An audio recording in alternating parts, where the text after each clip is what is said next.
What's going on, everyone? Welcome back to the college football playoff and portal extravaganza. I'm Will Indeed. I'm here with my buddy Jerry from Only Talk Sports as we're here to talk some college football, the portal, the playoffs, and the crazy narratives that have been going on. Which Jeffrey definitely is very opinionated about. Yeah, absolutely. The playoffs, first round is over, and the results were all terrible. The blowouts were definitely in play. No one really did all that good, and not surprised they're all the road team. And most people said it was because of who those teams were playing. I think it was more so of where those teams were playing. I think the home field advantage definitely helped all the teams that were favored to win. Now, I'm not saying either that oh, if Alabama, South Carolina playoffs instead, maybe the games would have been closer. They probably would have been closer, but we did see Tennessee lose to Ohio State by a bigger score than Indiana lost to Ohio State. I mean, that is a fact. And, and Indiana Notre Dame ended up being the closest game on the scoreboard, even though the closest game in reality was Clemson, Texas. But I just looking at it as a whole, I mean, the playoffs were a massive disappointment in the first round. And even though I do like the campus games, I like the campus games. I think it's great with the atmosphere. I'm not going to ever go against that. I don't even like neutral site games. But I think when it comes to the college football playoff, instead of complaining more about who's in, I think the bigger complaint is the fact that if you want to reduce the blowouts, you can't have these games be played on the campus because it makes it's so much harder to win. Alabama lost at Oklahoma by 21, a team that wasn't even good. So Alabama could have played at Penn State or at Ohio State and lost big. We don't know what would have happened. But yeah, no one said anything about Tennessee getting blown out because they're in the SEC. But you're going to trash Indiana, say they don't belong in. I mean, that's just hypocritical. We saw it all over the media. I don't agree with it. Everybody has a right to their opinion, but I do feel that a lot of these narratives are being pushed. People don't even believe these narratives, and they're just having to say these narratives because I don't like that. I don't like that at all. But it is what it is. I wanted to enjoy the games, but the games weren't fun to watch because they were blowouts for the most part. And then the narratives made it even worse. But you know what? We're going to have more playoff games to look forward to. Hopefully, they're going to be a lot better because they're going to be on neutral site games and supposedly better opponents. We'll see what happens. And with that, and then also we got a lot of portal news to talk about too. So that's going to be a lot of fun. All right, well, we're going to just rip the Band-Aid off. We don't have to talk that long about these games because these games sucked, but we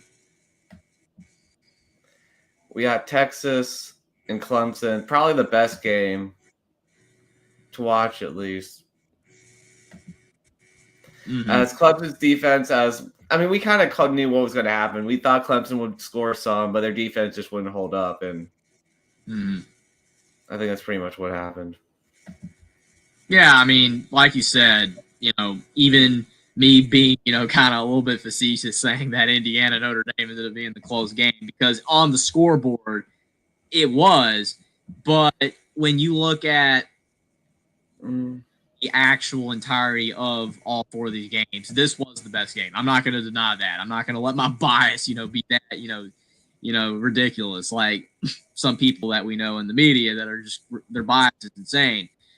This game was the best game. I mean, overall, I enjoyed this game decently well, despite the fact that it never felt like Texas was going to lose. But you know what? Clemson, they hung in there. And Klubnik, as many people that are detractors to him, he didn't play bad. He had a pretty good game. And, it's not really his fault that they didn't win. I mean, unfortunately for Clemson, like we talked about, their defense has been the bigger problem. Everybody was wanting to trash Klubnik. Their defense is nowhere near as good as it was. Clemson was a championship contender back 5-6 years ago. I mean, when you look at the fact that they were giving up like 30 to Virginia, I mean, Virginia's trash. They should have been winning. We got Virginia's best player in the portal. We'll get to that, but oh yeah, good for Will there. But like when Clemson was giving up all those points to subpar teams in the ACC earlier in the season, I'm like, yeah, I don't think they're beating Texas. It's not like Quinn Ewers had that great of a game. Texas ran the ball well, and that's why they ultimately ended up winning. Clemson could not stop Texas's run game. I think this was the best game Texas had statistically on the ground all season. So that's why they won. I mean, again, kudos to Clemson for hanging in there and making it probably the best of the 4 games. But in all actuality, especially because of their defense, they had no shot to win. Mm-hmm. I mean, they have some dudes on the D line, but like it's the linebackers and back end. Mm-hmm. Like Peter Woods can't do it all for them, man. And I mean, good job for Texas for winning, but I don't know. I'm not totally sold on anyone, but I don't know. Texas needs to be the team with equal talent for me to actually trust them to win it all. But we'll see. Maybe they can beat Oregon or Ohio State, but yeah, I'm not necessarily, like you said, sold all the way on Texas either. I mean, I don't really think they did anything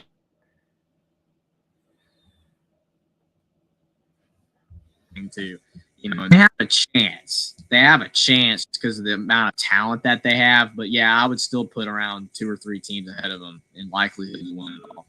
Mm-hmm.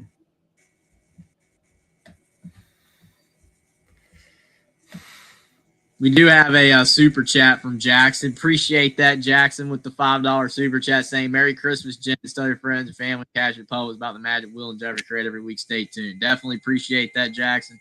Love doing the show with Will every week. Sometimes I got to shuffle the time around what day we're going to do it, but we're able to fit it in before Christmas, is around the corner in 2 days. I mean, I can't believe it's only 2 days away, man. The year's been flying by. It's been a fun year overall, especially when you look at, for football, but a lot of things I don't like either, but nothing's going to be perfect. So overall, it's been a good year, but definitely appreciate the super chat, Jackson. Appreciate you being. And then Tennessee just did not show up in this game, man. The Tennessee pass rush was non-existent. What was James Pierce doing? This guy, before the season, everyone said he was going to be the first D lineman picked off the field. Did not pick off in the draft. Did not do anything to affect Will Howard in this game. Anything. And Will Howard's a good enough quarterback that you can't give him time with the receivers that Ohio State has. And yeah, I mean, they couldn't stop the run either. Tennessee couldn't do anything on defense. And Nico's not that good. Like, Nico needs the defense to keep them in it to win. Yeah, this game right here, again, just should destroy the narrative of the SEC and whatever that all those SEC teams should have been in. And again, the fact that nobody in the media even talked about this freaking game, again, shows you where they're at right now, where their bias is at. I like Alabama football more than any other team. I love my Crimson Tide, but I don't care about my bias. I don't care. Alabama did not deserve to be in the college football playoff. There is a difference between the 12 best teams and who deserves to be in. You have to win your games. And Alabama did not win when it mattered most. They lost to a garbage Oklahoma team by 21 on the road. And you had Ole Miss losing to Kentucky. We've talked about these things before. They lost to Florida, too. In the Florida game. We talked about these things before. To me, I've already said this. I felt the team that had the best argument was South Carolina because of the play down the stretch. They looked better than Ole Miss and Alabama down the stretch of the season. They had an argument, but I still probably wouldn't have put them in. But like I said, is Alabama and Ole Miss one of the 12 best teams? Probably. But did they do enough to get in? No, they just didn't. They flat out did not. But when you look at this game right here and you talk about Tennessee being an SEC team and talking about how this was going to be the closest of the 4 games. I even picked Tennessee. I'm stupid for picking Tennessee, man. And I can't trust Tennessee. My Lord, man. I know because Buckeye fan, trolling me for picking Tennessee. Like, that's fine. That's fair. But I do still believe that this shows you how important home field advantage is. I mean, they're not going to home field advantage is like part of the reason people tuned in, though. They aren't going to change it. I understand that. Like, I get that. And you're not wrong, Will. You are absolutely correct and validated. And like I said, I like the home games. I do. I thought it was great in principle. But in actuality, the results sucked. I mean, because we already know that if this game was in Neyland Stadium, it's a completely different situation. Ohio State might still win, but it's not the game's not going down like this. It's just not, because when you're playing in these 100,000, people stadiums, they can hold 100,000 people. That environment is hard. And yeah, I know there were Tennessee fans. There was a decent amount of them that showed up and all that, but it was still. I mean, it was to watch them get flown out. I mean, it was predominantly Ohio State fans. But I mean, the thing is, at the end of the day, we were concerned with whether Ohio State was going to show up after getting beat by Michigan. Everyone was talking about the vibes from Ohio State. It seemed down. Everybody looked depressed. I mean, if you watch game day, that was not like the Notre Dame fans in game day, they were excited to be in the playoff. Like Ohio State, they weren't. Mm-hmm. I mean, once the game started, they were excited because their team was playing well, but before the game, they're. Mm-hmm. So the vibe seemed down. Everybody was like, what? Ohio State just seems at their lowest point in the Ryan Day era. They could lose. They could carry over. But you know what? The opposite happened. They pushed that Michigan game behind them. Weren't even thinking about it and absolutely played their best game of the entire season. I would even say even better than the Indiana game. They were on point in this game. And yeah, there was that one little stretch where Tennessee cut it 21-10, where you're like, but then second half, Ohio State just blew, and I don't know. I don't know, man. This game honestly irritated me more so than any of the other games, because after Indiana got beat and SMU got beat, everybody's like, and all that, they didn't deserve to be in, whatever. And then this game happens and no one says a thing. Mm-hmm. No one says a thing. I'm not saying Tennessee didn't deserve to be in. They did enough to get in. But what's the biggest difference? What's the biggest difference? One team's in the SEC that got beat, and the other teams aren't. And it doesn't matter. Tennessee can get destroyed, and it's no big deal. It's like, well, that's fine. They just got beat. But you know what? If they played them again, they'd probably win. No, they wouldn't. I don't think they'd win. Not with that performance. They sucked. Not like that. They were the most disappointing team out of the four in this. Yeah. They were horrible. Absolutely horrible. Mm-hmm. The thing is, they have the talent to play better than this. The other teams at least have that excuse. Tennessee's talent just did not show up at all.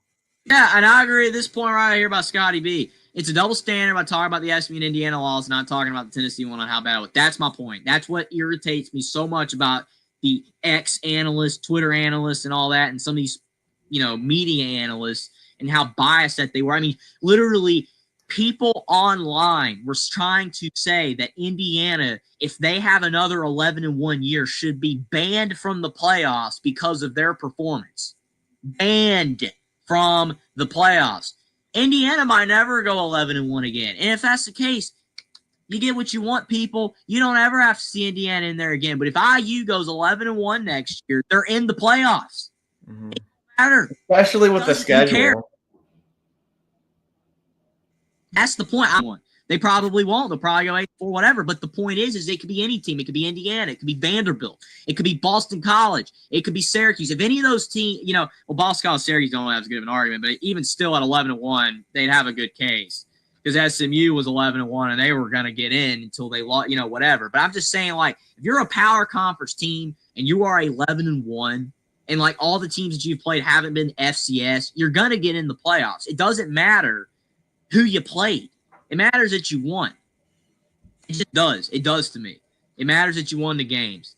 And yeah, by far, Jackson, absolutely they were the most disappointing. I agree with you 100%. But if the people in the media had have said that the Tennessee game, was brutal, it was ugly, and that maybe we shouldn't be going as hard on Indiana as we did and all that, then I would be like, good job, great reporting, whatever. But it didn't. They didn't say squat in this game. I watched the entire game, and I didn't hear one time in the entire broadcast about Tennessee just – they didn't even look like they belonged in the playoffs. Maybe, whatever. No, you didn't hear that. It was just like, well, they got outmatched. But then Indiana, oh, my gosh, that was not a good football team we just saw on there. That was not a good team. They didn't belong in. That's literally what they said. What is wrong with you people? I don't understand. I really don't. Yeah, Tennessee's a better team than Indiana, but we've clearly seen that the better team doesn't always win. We clearly see that the better team can lose. Alabama's way better than Oklahoma. They got their butts kicked. They sucked. And that's what kept them out of the playoffs. But that's the thing. You don't understand that the games don't always go the way you think. All these games were picked to be closer, right? All of them blowouts. All of them are blowouts. The home field advantage to me had a bigger deal than the teams that were in the playoffs. I don't agree. We're going to have to see in future years how this thing goes. Keep the home game thing. If all these games end up being blowouts, you just can't continue to use the excuse that we're putting the wrong teams in. Put all the SEC teams in. Leave IU out. Leave TCU, all these crappy teams out that they're saying are crap, and put Alabama and Florida and all these SEC teams in there and see if they don't still get beat by 20 on the road, because that's what Tennessee did. I'm done talking about it. I really am. I'm sick of it. The playoffs, just play the daggum games. You make the playoffs, make great. But you know what? If you get blown out, whatever. Nobody said squat when Cincinnati got blown out against Alabama in the playoffs. I remember that. Oh, well, Cincinnati had a great year. They beat Notre Dame. But no one cares. Okay, they suck. They don't have players. But they still got in, but no one said they shouldn't have been there. So, again, it's irritating. The bias is getting old. It's getting old. I like Alabama a lot, man. But I don't care. The SEC bias stuff's got to stop. It's just got to stop. It is insane. But that's all I got to say. I really don't want to keep talking about it because it's frustrating. But it needs to be said because pushback needs to be had. They can't keep getting away with saying these stupid narratives and then no one's, calling them out for it. You can't just let them get away with it because it's ridiculous. It needs to stop. Mm-hmm. We'll see if they tone it down at all next season. I mean, people on Twitter, they're mad about it, man. They're mad about the bias. So we're hopefully. Yeah, it's the thing is the difference between in the past versus today. Maybe I was just because I was like a young kid and didn't pay attention to it. It was like really dumb. I don't know. Like when you're it's definitely worse than it's been. It's worse than it's ever been. When I was a kid, like I used to watch TV and I would be like, wow, these people know what they're talking about and they're so smart and they have great analysis and stuff. And now I watch it today and everything that comes out of their mouth is just trash. I'm just like, yeah, it's biased. Everything. Like when I felt like everyone's like Kirk Herbstreit used to be an ambassador for the game. He used to be like considered a figure that represented like everything that's great about college football, but now he's just not. Now he's just like when I was a kid, I loved watching Kirk Herbstreit. I mean, I got nothing against Kirk Herbstreit, but I feel like it's more so potentially who he works for. That is the bigger problem. These businesses, these companies that employ these people cannot be in their ear telling them that you must say this crap because it's dumb. It's absolutely dumb. When it's that obvious that even, I don't really want to say this, but a lot of people that wouldn't normally notice bias, people that just let it go over their head, like I notice bias easily.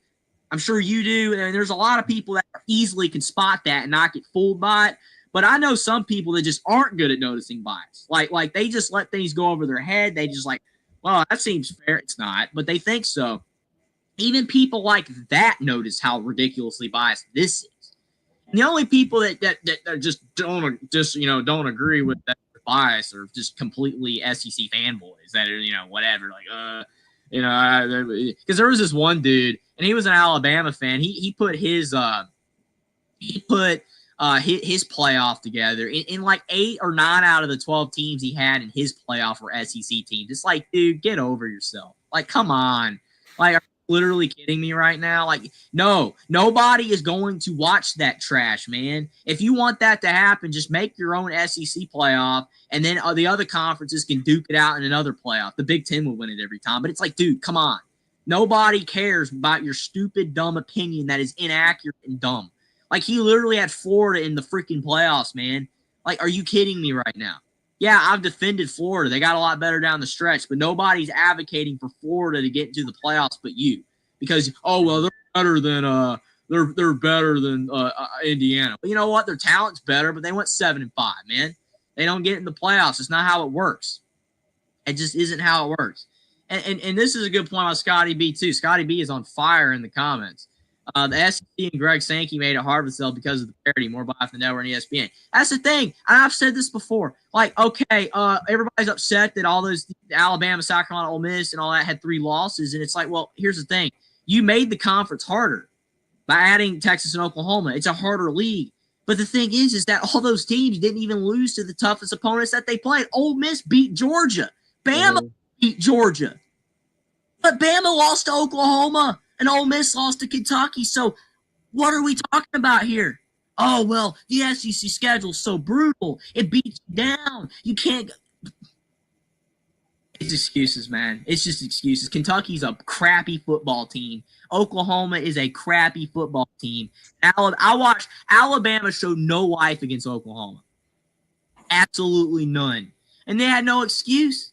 They had absolutely no excuse because wasn't the game before that against Mercer? Mm-hmm. That's a gauntlet, man. That's hard. I mean, they just couldn't prepare. They couldn't prepare, Will. They had Mercer before. Mercy. Yeah, I mean, I'm done. I'm just done. The media bias. I'm not even going to call it ESPN bias. I don't even want to call it that. But the media bias in general is just bad. It is really, really bad. And even when people that don't normally notice it are noticing it, it is a problem. And it's not. And the thing is that unless we quit watching the games, the bias isn't going to end. And that's the unfortunate thing. Because I love football. I do love watching the games, but I'm sick and tired of it, man. If you're going to at least have the bias, do it after the freaking game. These people are doing the bias during the game. I'm done. I'm sick of it. Quit doing it. So that's all. I mean, again, it's just the way it is. It's just the way it is. I'm glad other people are noticing it though, and I really hope that it will make it tone down because I really feel it would simmer down a lot of people's irritation with college football. People complain about NIL in the portal. Well, it's more the bias is just getting out of control. It's terrible. You have to mute the games, man. You just have to mute them. Mm-hmm. Do we even want to talk about the last two games? I will not rant. I'm sorry, I will not rant anymore. But we can talk about them for brief if you want. I'm sorry. I mean, I'm just telling how I feel, man. I mean, it's pent up energy. Kevin Jennings, just the 3 picks killed him, man. I mean, their defense did a pretty good job. I felt like they're just put in a rough situation, but you can't turn the ball. You can't throw 2 pick sixes and expect to win. Yeah, I mean, playing Happy Valley, 100,000 people, 107,000 however many their stadium holds. It's tough. It's tough, and the line of scrimmage. The line is a scrimmage. Definitely decide the last. You want to talk about the lines of scrimmage? This is the game where that was exposed because SMU just doesn't have the players. They just don't. And Indiana, and they needed to be in the conversation of whether they should get in instead of Bama. Whatever. Okay, this was the argument. SMU clearly was the worst team. Clearly, of the 4 road teams in the college football playoff. I'm not saying that they shouldn't have got in. Again, I'm not here advocating for that. I mean, so whatever. But they were just not that good. I mean, just as a team. Kevin Jennings is a talented player, and he has done very well for them this season. But this game showed that when he has pressure and he's in a very tough environment, an environment that he has not faced. I mean, he just flat out has not faced an environment like this all season long. At least Indiana had at Ohio State. They haven't. They just have not faced the level of adversity and of playing in an arena or a stadium like Penn State and going up against that talented of a team with their lines of scrimmage. It wasn't even a contest. It wasn't even close.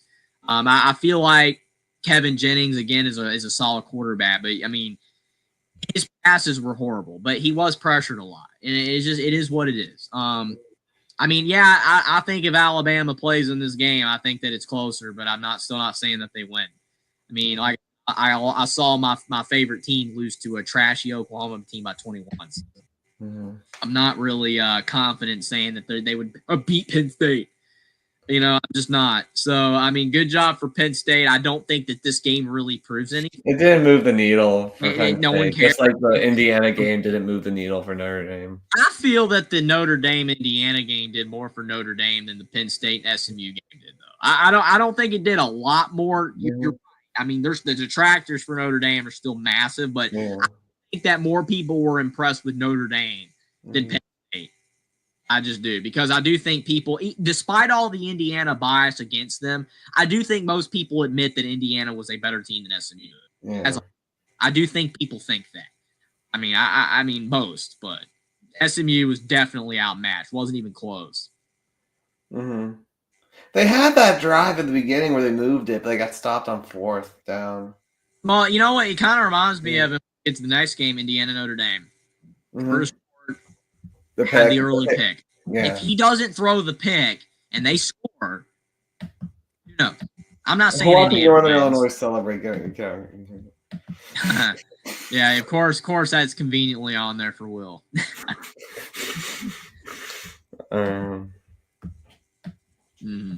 Hopefully ESPN doesn't try to take money because that popped up. But we'll see. Hopefully not. But like with this game here, I mean, like I said, if Indiana doesn't have the early pick, we don't know what would have happened. I still think Notre Dame wins, even if Indiana scores the early touchdown. Because we've seen a lot of games where the underdog can score an early touchdown and then it draws up. It just does. After like your first few, set plays are done. But I mean, Indiana was moving the ball. They had the early pick on Riley Leonard, the tip, all that kind of stuff. They had some momentum. They're going down the field. And I will say, this is another thing that is points in Indiana's favor versus SMU. And I know you will admit this, but in that first quarter, at least, really most of the first half, especially that first quarter, Indiana was in Notre Dame's territory a lot. He didn't do anything. Think about it. Even if Indiana kicks field goals, right? Just say they get the early touchdown, and on the other two, I think it was either 2 or 3 other times that they were in Notre Dame's side of the field. If they score field goals on those, they got 16 points. And that's not count what they did with the rest of the game, and they put up 17. So, like I said, Notre Dame was way better than Indiana. But what I am saying is that this game was a whole lot closer than Penn State SMU. Whole lot closer. IU just did not capitalize once they crossed the 50. When they crossed the 50, Notre Dame's defense walled up every play.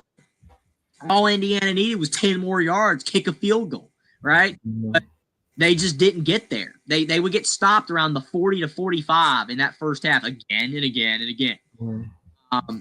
And I mean, yeah, I know at the end, like Notre Dame maybe laxing up because they definitely laxed it up. They're winning and all that, but like Indiana moved the ball so easily on them at the end of that game. It was, I mean, you got to admit, it was unbelievably easy. Like, man, if they could have just capitalized early in the game with maybe getting a touchdown when they got, the first interception, like Troy said, hurt Indiana. I mean, I don't know, man. This game was just, I don't know. It was a lot closer feeling to me when you look at the entire game. You take all of the mistakes and the momentum changes and all that. I mean, the pick and then the 98-yard run by Jeremiah Love. I mean, that just changed the game and never reversed itself after that. But I just look at Indiana moving the ball so easily on Notre Dame at the end and the missed opportunities early in the game.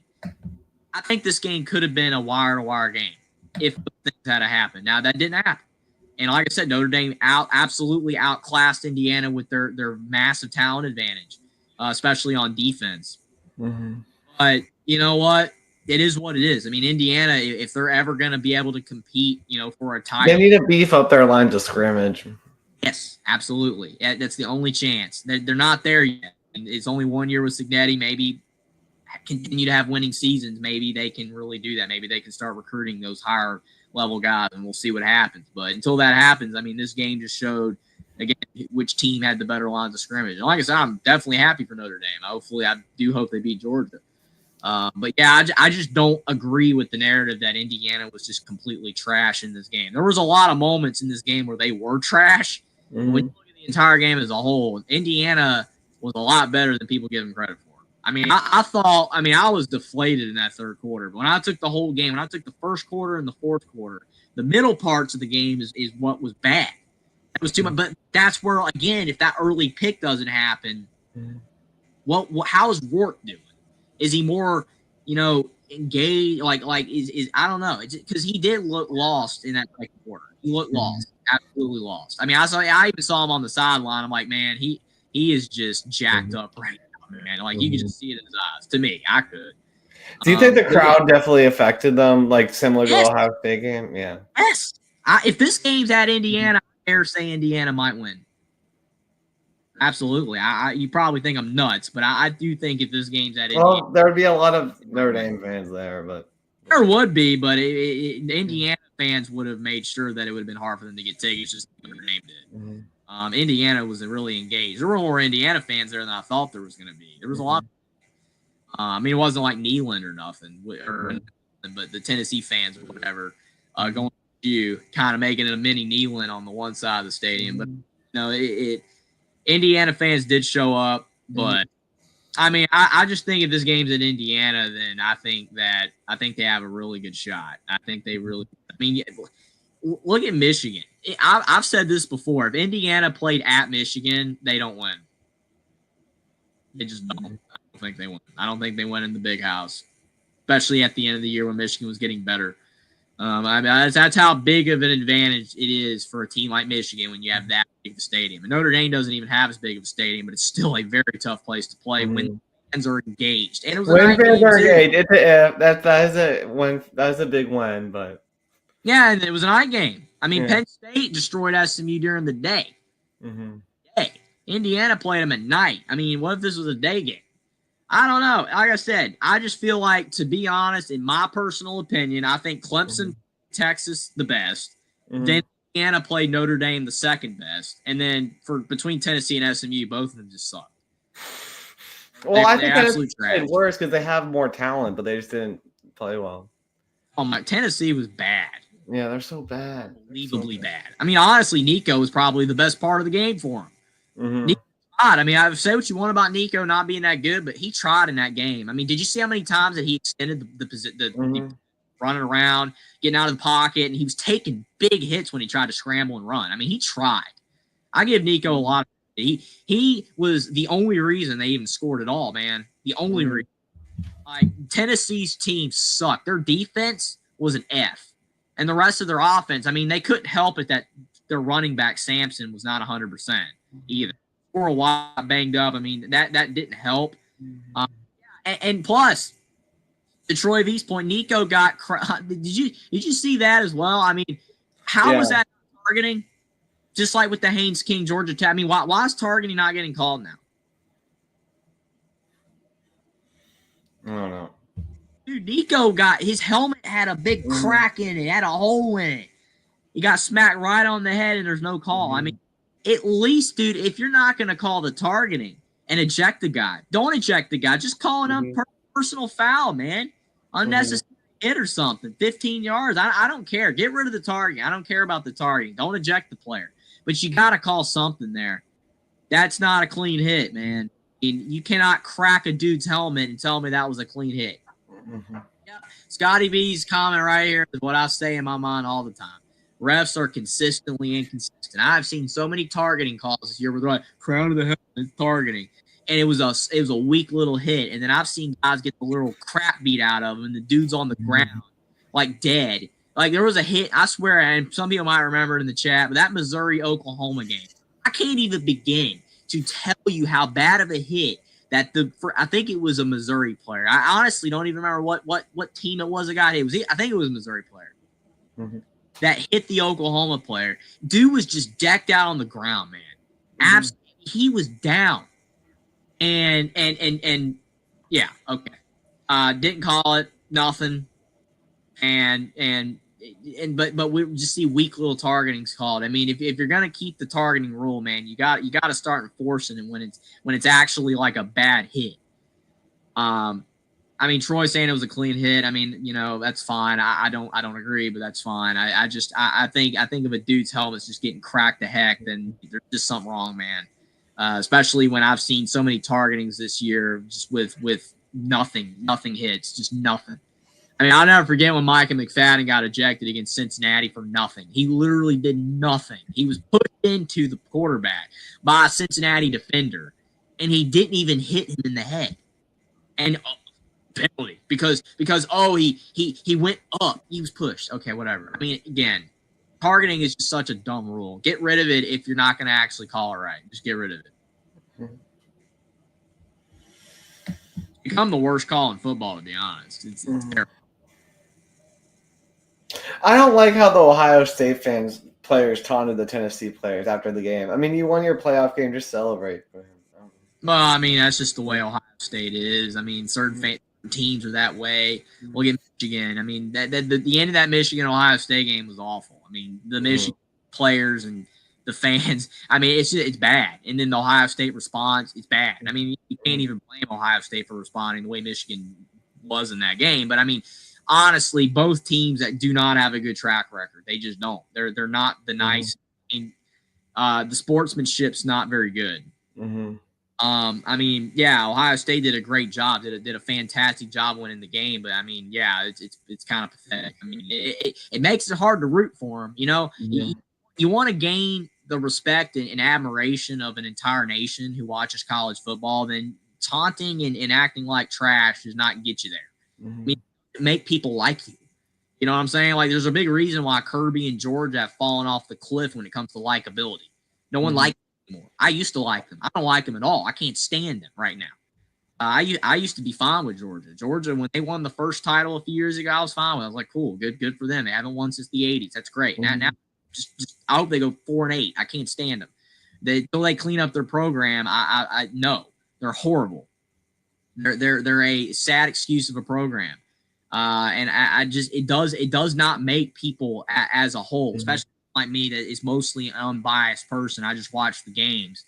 You know, I just have an issue when you're just so cocky and so arrogant and you know all that. It doesn't make you look good. It's different if it's one player, but when you got like the whole team doing it, it's just a bad look. It really is. Not a good way to act. All right, let's take a look at the portal. There's a lot of craziness happening there. Yeah, the portal is nuts. Still, we've talked about before, don't agree with the fact that all this is going on now, but it is what it is. You have to do it with you have to do it with the whole academic stuff, unfortunately. We have Hampton going to Illinois, from Northern Illinois down to Champaign. Well, I guess Illinois is looking at it. Well, you know, he was able to beat Notre Dame and all that. And he's, you know, really good. I mean, I honestly haven't watched one Northern Illinois game this year, so I know literally nothing about him, but obviously good enough to be moving up, so hopefully it works out for Illinois. They were a very weak 9-3 team this season. Better than Duke, though. Malik Murphy going to Oregon State. I guess it's a more of a pro-style offense that will give the NFL scouts a more. He just went from an easy schedule to an easier schedule. What are you talking about? I mean, it's not setting them up very well for the pros, man. You kind of have to play difficult teams to, make an impression. I mean, Duke, the worst 9-3 team in college football, do not care what they do in their bowl game. I mean, they didn't play anybody. They were beat up on UConn, man, by 5. Trashy Northwestern by 3 and all this other junk. So, I mean, dude, they suck. They're horrible. And I mean, honestly, I just can't believe he's leaving, man. I mean, Oregon State. I mean, why Oregon State and Washington State are horrible. Like, they're not in the Big 12. Nowhere. Oh, they're resurrecting the Pac-12. Yeah, dead Group of 5 league now, or Group of 6, or whatever. They're not a power league. If you call it the Power 5, if people legitimately call that the Power 5 when they add more teams and make it the 12 again or whatever, that's just a joke. That is not the Power 5. There's nothing powerful about the Pac-12 anymore. It's dead. It's just the Mountain West. Well, he said it was because of the NFL. Like he would be in a more NFL friendly offense, but it could be NIL too. Dude, if it's NIL, well, I mean, good for Oregon State though. Good for those fans. It must just be NIL for him. They can't have tons of it because their coach left. They lost all their players last year. So, I mean, it must be like over half their NIL fund just going to them. Well, Hummus, I saw a video of Sawyer yelling at the Tennessee players walking into the locker room on ESPN. It doesn't matter. I mean, I get it. Yeah, I mean, Hummus, Troy V. I mean, again, you guys love Ohio State. It's all good. I mean, you're going to defend your team. It's cool. It doesn't matter. At the end of the day, I just think that when people see any type of taunting from any team, it makes people not like that team. I mean, look at Signetti. He loved Signetti when he was like, oh my gosh, Google me, I win. And Purdue and Ohio State suck, blah, blah, blah, blah, blah. But now, like, oh, well, I beat the crap out of top 25 teams, blah, blah, blah, blah, blah. And, I don't take a back seat to people and all that. Now people saying he's a piece of crap. He's a meanie and trash and all this. It's like, okay, whatever. I mean, yeah. Like, he did beat the crap out of top 25 teams at James Madison. That's what he was talking about when he mentioned Nebraska. He didn't mention Nebraska. Well, the Nebraska was ranked when Indiana played. In the coaches poll, yeah. They were 25th. Okay, they were ranked. I mean, if you don't believe in that ranking, then get rid of it. Just throw the poll out the window if no one believes in it. I mean, it is a ranking, and they were ranked 25th, so he wasn't wrong. Do I defend what he said? Not really, because it was kind of dumb and over the top. But I mean, literally, though, if people don't like Signetti anymore because of the fact that of things that he said, when it's basically the same type stuff that made him popular in the first place, then why are you gonna like a football team that has players taunting, even if it's two guys or whatever? It doesn't matter. It's the same thing. I mean, I get, again, like, I don't know. It doesn't matter. Ohio State just doesn't have a good track record of being nice to people. The players don't. They just don't. They do not have a good track record. I mean, they have a lot of fights. I mean, Alabama's done it before too, and I hate that. I hate when they do it. I mean, they've gotten a little better, but the taunting stuff sucks. When any player, when I'm watching a football game and I see a player start doing it, I'm just like, stop. Just stop doing it. You just making yourself look like, I don't know what word to use. It's bad. People don't like it. It makes you look bad. It doesn't even matter what the other person said, because all people are going to see was what you did. So I don't know. Here's the video. I found it. Here's the video of Sawyer yelling at, talking to the fans, taunting the players after the game. If you guys were maybe they were taunting Sawyer. Who knows? I mean, that's the thing. You don't know. You don't know who said first. I mean, that's the thing. You're just going to see like the person that did more. I mean. I saw in the Indiana Notre Dame game, there was like one play or whatever where I saw like, I don't know who started it, but I saw like one guy kind of like was right in the fat. I think it was a Notre Dame player, and then Indiana pushed him. It's like, and they didn't call anything, but nothing got out of hand. But it's like, we don't know who started. Maybe the guy said something. Notre Dame guy came over and said more trash, and the Indiana guy pushed him. Or maybe the Notre Dame guy started. We don't know who started. We're not down there. So it just looks bad though. And they broke it up and nothing happened. I was like, good, because I don't want any fighting in this game. I don't know. It's just, the Malice in the Palace is one of the most recognized of all time. That was insane. That was Ron Artest. With Meta World Peace, man. He lost it. Changed his ways when he changed his name, right? And he still was people after the name change. That was terrible. But anyways, hopefully Malik Murphy does well, I guess, for him. USC fans, I saw Tim was excited about this transfer. Keyshawn Silver going from Kentucky to USC. Well, he's a big dude. He's like 340, if I'm seeing that right. 336, yeah. So that's big. I mean, literally big. So hopefully that helps them, because I mean, all I know is, man, is I love talking with Tim, man, because every year I hear, oh man, we're going to be so much better on defense and all that, and I'm just like, okay. It never happens. It never materializes. So is this the year? Is Lincoln Riley going to get it together? And they're probably firing him if they do bad again. So they will. I mean, his record is way worse than Clay Helton's was. Mm-hmm. It's terrible. And it's funny because they're paying him so much more. And the thing is that even though when Clay Helton got fired, it wasn't the best situation that was, but I laughed so hard when Lincoln Riley came in and had the good year. Remember, had the good first season or whatever. It's incredible what Lincoln Riley did. He should be coach of the year. It's like when you look at the roster that Clay Helton had at USC and the guys that they lost that year, it wasn't that bad. It's not like the cupboard was barren because when Clay Helton got fired, the team quit. I watched that year, that USC Cal game at the end of the season. Oh, you want to talk about lack of effort? It was worse than Bama versus Oklahoma. USC did nothing. That was a hilarious game. Oh, that Cal game was a joke. They literally were just sleepwalking out there. They didn't care about that game. So and Tim was like, "Well, we went 4-8 the year before, and now we're 10-win team." Dude, you know good and well that if Clay Helton was not fired after the Stanford game, that USC wins 8 games that season. Okay, they win 8 games. So 8-4 to 10-2 is not that good of an improvement. It is an improvement, but like, come on, man. 3-9 Indiana to an 11-1 Indiana is an improvement.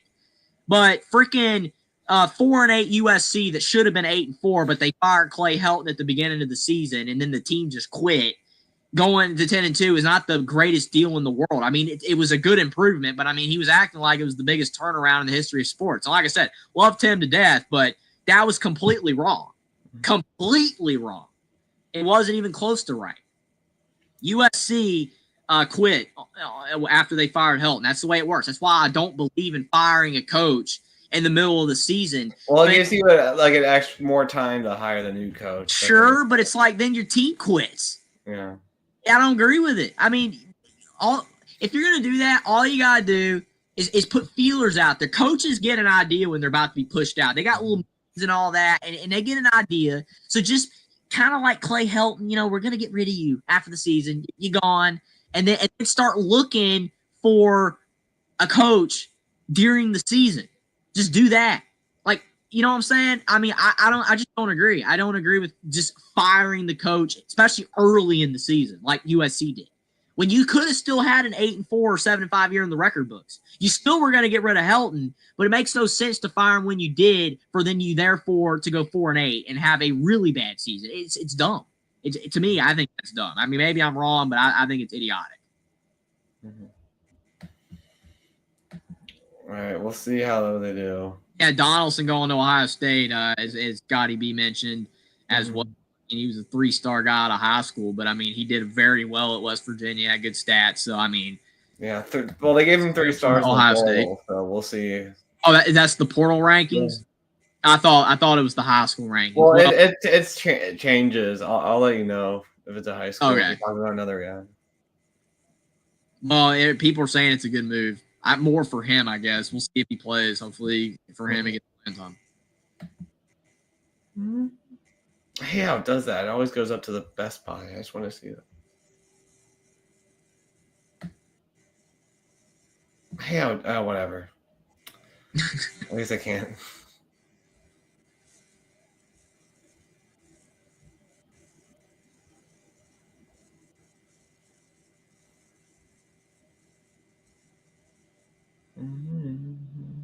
Purdue got an offensive line from UNLV. That's not shocking at all. Mm-hmm. Well, they're going to need all the help they can get. Harry Odom.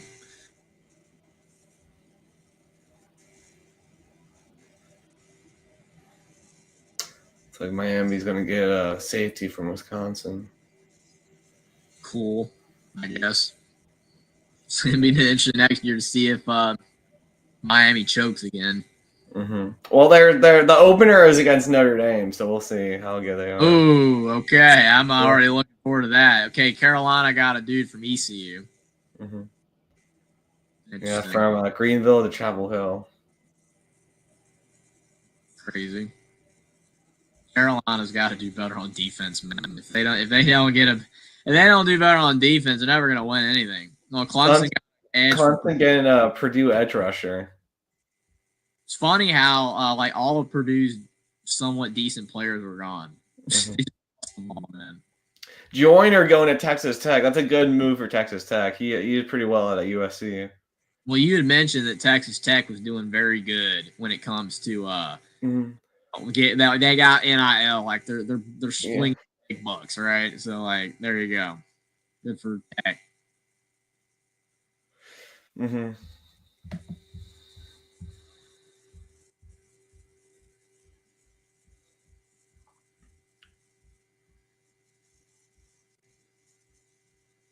Oregon State got another guy. Graham Brown's son going to Syracuse. That's funny. Yeah, it doesn't surprise me at all. Can he play at the big level? That's the key. Well, they said he improved since he got to improve star ranking, so that's good. He must have gotten better. ACC is not as hard either, so. Mm-hmm. H.A. Swan. Yeah. Well, yeah. No one thought he would start, man. No one. Dude, there's like no chance. Like it's like no shot, man. Mm-hmm. It's funny when some guys transfer to a school, they have no chance to play. I mean that lab. It's like no shot. Mm-hmm.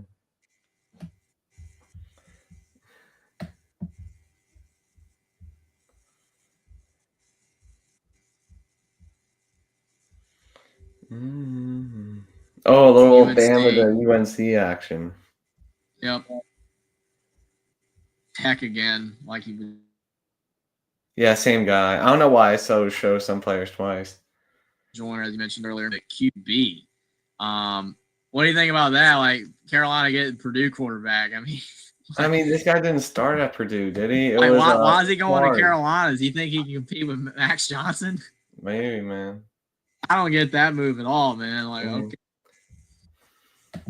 San Diego State getting a backup from Michigan. I remember he was like a 4th string. Mm-hmm. He was behind Orgy, Tuttle, and Davis Warren.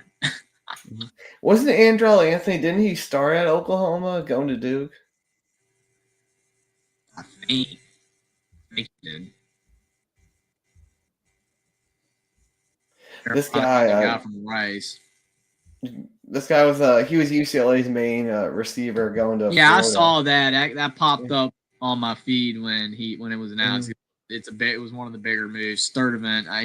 I remember against Indiana. He was pretty good. So I mean, it's not like a game changer for Florida, but I mean, it's a good pickup. Mm-hmm.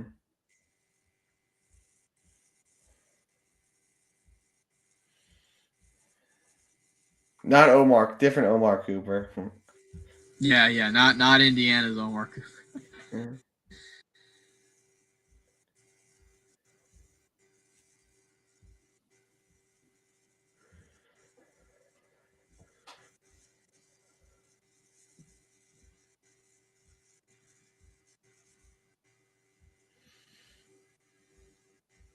Jay and Mickey going to Cal. Why is Cal getting all of Notre Dame's scraps, man? It's weird. Like so many. Well, in it because like Cal academics and yeah, that's probably part of it. Academics. I mean, like a lot of those guys they're gonna go to another school that has good academics. You know, Cal's gonna be an easier place for him to play, is start or whatever or get playing time in Notre Dame. So I mean, it does make sense, but it is funny when you start seeing a pipeline where guys just go to a school from a school. It's funny.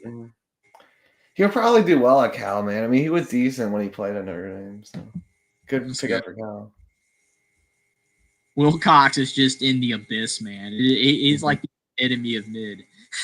6-6 for life. Mid.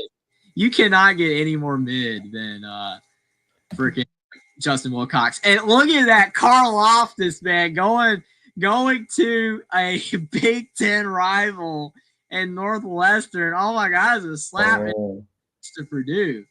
Oh boy.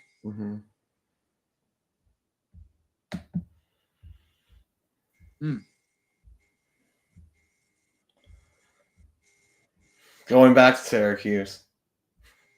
It's always funny when guys enter the portal. What school is that? That's like a horse. Yeah, I have no idea. I was like, I thought it looked almost like a hornet. Because, yeah, it is a horse. Must be a D2 school. Now that I see it, it doesn't say if you click on it what team it is. No, it didn't. Okay. It's a Big Ten. Going to Maryland to UCF.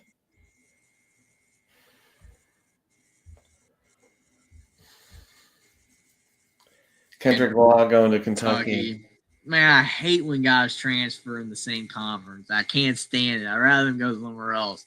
Like, you know, like it'd be great, you know, if he was going to a Big Ten school, whatever. It's like, nah, he's going to, you know, Bama rival. But I don't think they're not even playing Kentucky next year because they got the same schedule, so it's fine. Barry Odom got another dude from UNLV. So you got a D line from Texas.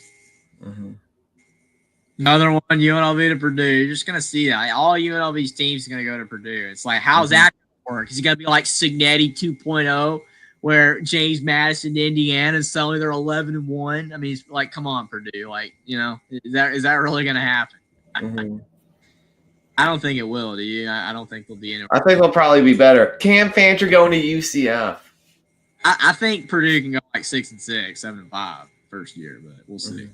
I mean, they were really bad last year. But yeah, Cam Fancher, Buckeye Mike's favorite quarterback, Mm-hmm. going to UCF. I mean, that's going to be interesting. I mean, he wasn't that good, really, to me, in my opinion. I mean, I never thought he was that good. Yeah. I mean, whenever I watched Marshall, the running back was better than the QB. So Mm-hmm. We'll see if he can start at UCF. I don't know. Carolina got a guy from Michigan State. Mm-hmm. UNC active. Ole Miss got a guy from Georgia.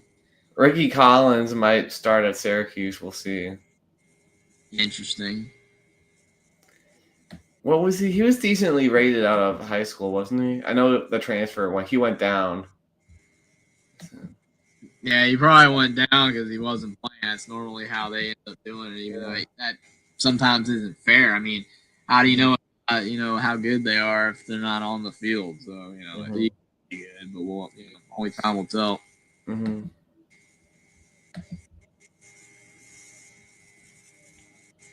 Why?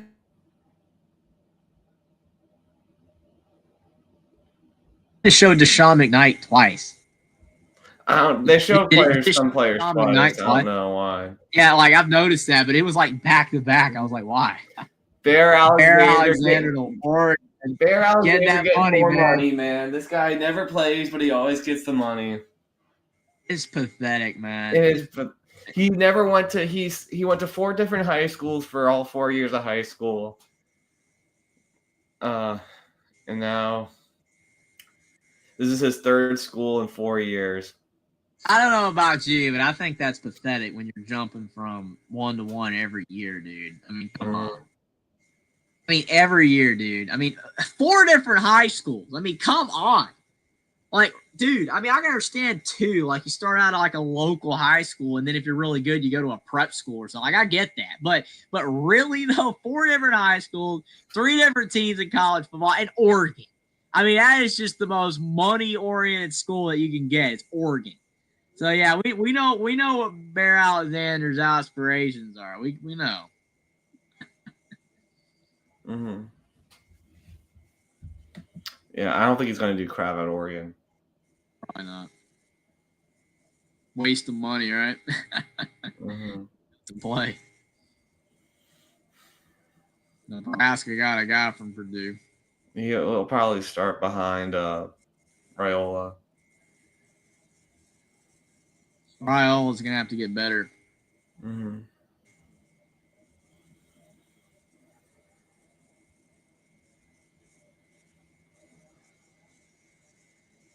See where Taven Jackson goes.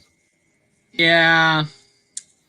Kind of hurts, but it wasn't surprising. I mean, you already had Signetti. Signetti kind of made it obvious that Taven Jackson was not coming back because he mentioned Tyler Cherry. He mentioned Alberto Mendoza, two of Indiana's other quarterbacks the other day. He mentioned them, and he's like, we're going to get a portal quarterback.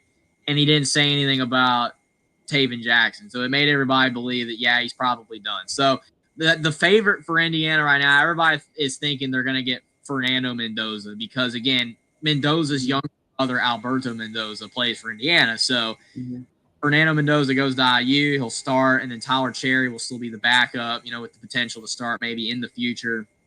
At least the route's going to happen. We'll see if they do get him or not. If not, then Signetti's going to have to go with someone else. And I already know Mendoza is like the best option, but I mean, he seems decent.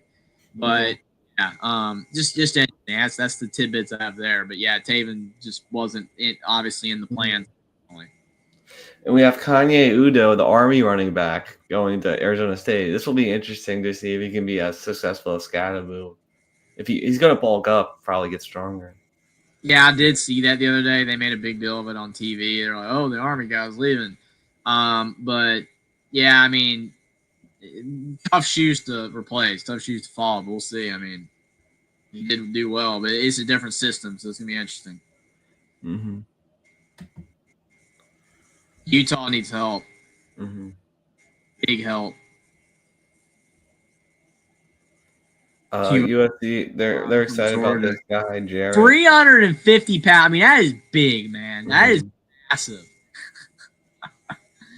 My goodness.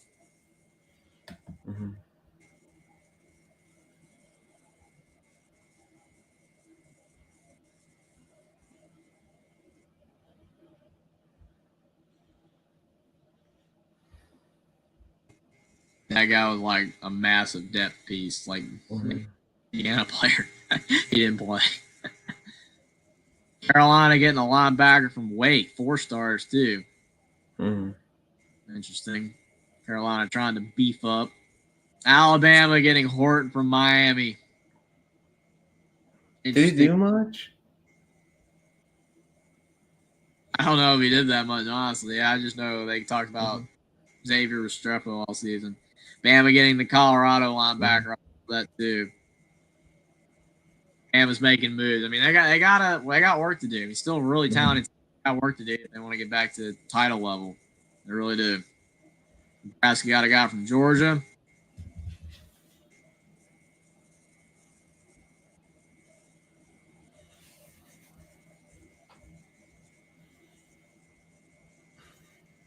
Maryland got a quarterback. Virginia Union guy. Yeah, Loxley needs a better year next year. Wisconsin got an edge rusher. You need help.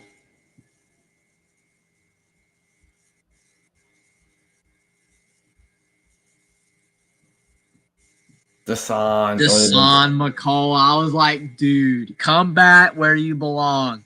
Go back to IU where it all started. And he had really good success in Indiana in his freshman year. Goes to Oklahoma and does nothing. Absolutely nothing. And it's like, go back to IU. Nope. Goes to Nebraska. Didn't even go to Notre Dame. He probably wouldn't start at Notre Dame. Yeah, I thought he should have gone to IU again, but nope, goes to Nebraska. I mean, good for him. Hopefully he has success, but still, I wouldn't say it leaves a bad taste in my mouth, but he should have never left Indiana, man. Like, why he did, because Indiana wasn't going to pay him as much as Oklahoma, but if he stayed at IU, I think that he'd have had a much better shot of going off to the NFL than he currently does. We'll see. Hopefully Dylan stays, but he says he's looking to become a head coach, his dad, so we'll see. Ethan Vasco going to Liberty. Going to well, follow him. Interesting. Coastal getting worse. He's a coach, and never the same. I know there's another Indiana player to talk about. Guy they added, so that's coming up. Deuce Alexander going from Wake to Ole Miss. Michigan State's making some moves.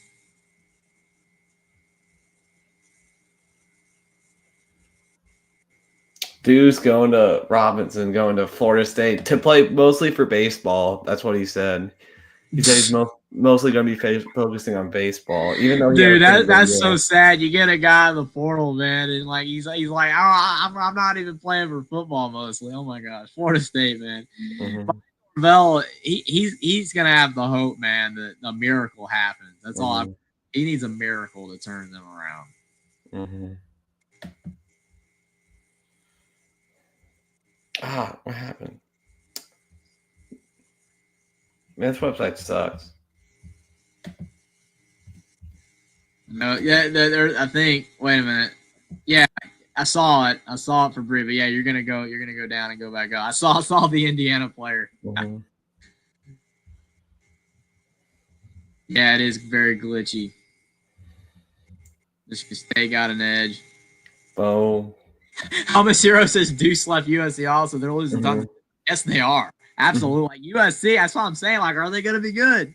Is Lake really done? I don't know, man. It needs. Oh, and the backup for Penn State went to Mizzou. Indiana the running for him, but like I said, I think they're going to get Mendoza. So. Yeah, I wonder. See if Mizzou will drop off at all or stay the same. It's going to be interesting.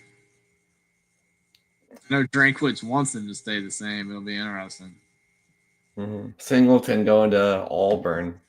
Auburn fans are why Georgia Tech. This is why Georgia Tech never gets anywhere, because every time they like Jahmyr Gibbs, the running back, went to Alabama. This guy here, Singleton, going to Auburn. It's like every time they have a stud, the dude leaves. Every time. I mean, honestly, I think that you know, Brent Key's done a fantastic job at Georgia Tech. I think he's done really, really well. But I They mean, just don't have the money. be able to get Georgia Tech to a level where they can compete for anything if they continue to lose guys like this. Mm-hmm. Just the way that it works. It's unfortunate. I hate it. Michigan Mooses. I missed my own show tonight, shaking my head. I forgot it was today. Yeah, they moved it up a day. Yeah, I'm gonna have to figure out when to stream with the shows I do this week. I don't know because tomorrow Christmas Eve is probably not gonna happen. I don't know. Mm-hmm. It's gonna be tough, but yeah, we'll see what happens with that. But definitely appreciate you being here, Michigan Moose, and hope you have a Merry Christmas. Hope all you guys, Scotty B, Hummus Hero, Troy V, all you have a Merry Christmas. And but Notre Dame was looking at him out of high school, but they didn't try to get him in the portal. Yeah, going to A&M. So I mean, I don't know what that really says. I mean, it's a different program now with Elko, but I don't know. I don't know if it was Jimbo. It's like that's just a mess, man. Troy V says Aaron Nolan went to South Carolina. Mikey Keene went to Michigan. He's gonna start, yeah. Until are you kidding me right now? Until Underwood's ready, yeah. Okay, all right. Whatever works. Mm-hmm. Hemby. That's it right there. Roman Hemby from Maryland went to Indiana. I think that's a good pickup. I do. Mm-hmm. I mean, good pickup. He had like 2,300 yards over 3 seasons at Maryland. I mean, his stats were kind of dropping off, but this season Maryland sucked. So I mean, it's not that surprising. They said Maryland's offensive line was the worst rated offensive line in the Big Ten this season out of the 18 teams. So if that's truly the case, it's not a surprise that stats dipped. With a better offensive line at Indiana, and if they do get a guy like Mendoza and he plays well, I mean, Indiana's going to have a much better offense. I think that he will be the starting running back and have success. So I like the move. He actually did play pretty well against Indiana this past season. Yeah, he's good. Year. So I think it's a good move. I like it. I agree. Good move.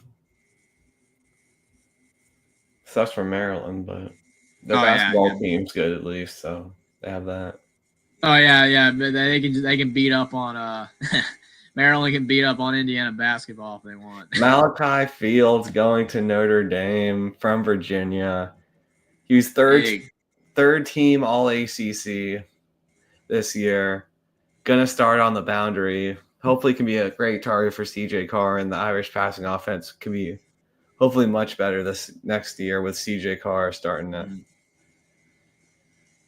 Yeah, I mean it's definitely a good pickup for sure. I mean that's the one thing I've always talked about with Notre Dame. Like they always have good linemen, they got good running backs, but their receivers are always just underwhelming. Like I remember when they got the FIU guy, you were talking about the FIU last year, like he was going to be a massive get. Just didn't really materialize, but it ended up being Bo Collins had the best year. But I mean, his stats are bad for a leading receiver. I mean, he had a year overall, but like 400 something receiving yards is all Bo Collins has. I mean, Notre Dame just doesn't stretch the field that much with their receivers. So I mean, like that's to me the next step for Notre Dame on offense if they're ever going to get to a championship level. Even though they have a shot this year, if they can get by, we'll see. But to be a consistent contender and be among the absolute top of college football, you have to have elite wide receiver play, and they just don't have it. So hopefully Malachi Fields can contribute in that positive direction. Mm-hmm.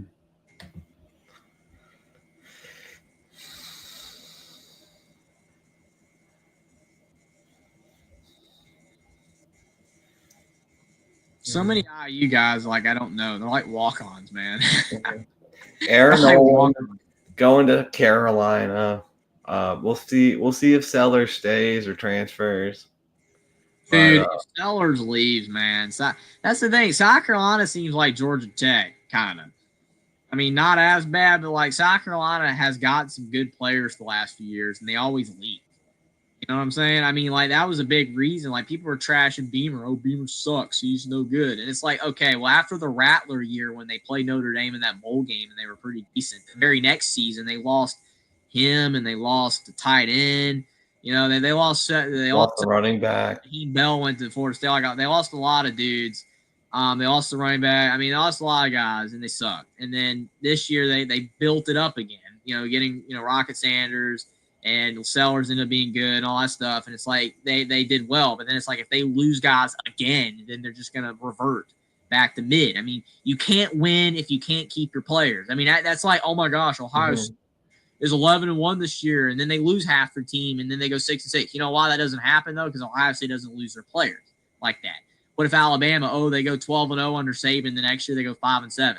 Alabama never lost their players. I mean, every now and then you're going to lose a guy. More often now with the portal, like Caleb Downs going to Bama, Ohio State, it can happen, but it's rare. You still don't see it that frequently. It's teams like South Carolina and Georgia Tech that get poached of their best talent is why they can't consistently win. It's not the coach's fault in that scenario. It's just not. Unless it literally is a coaching problem where the player just doesn't like the coach. But that's not the case in these scenarios, I don't think. I just think it's because of money. I mean, Jahmyr Gibbs left Georgia Tech to go to Bama for money. I mean, that's just clear. There's no other reason besides that. None. And I don't blame him. I mean, I was happy Gibbs came to Bama. He did great for Bama. But it's like Georgia Tech, when they lost him, they sucked that next season. They were terrible. And it's just up and down for Georgia Tech. And South Carolina seems to kind of be the same way. We'll see if they keep doing good, though.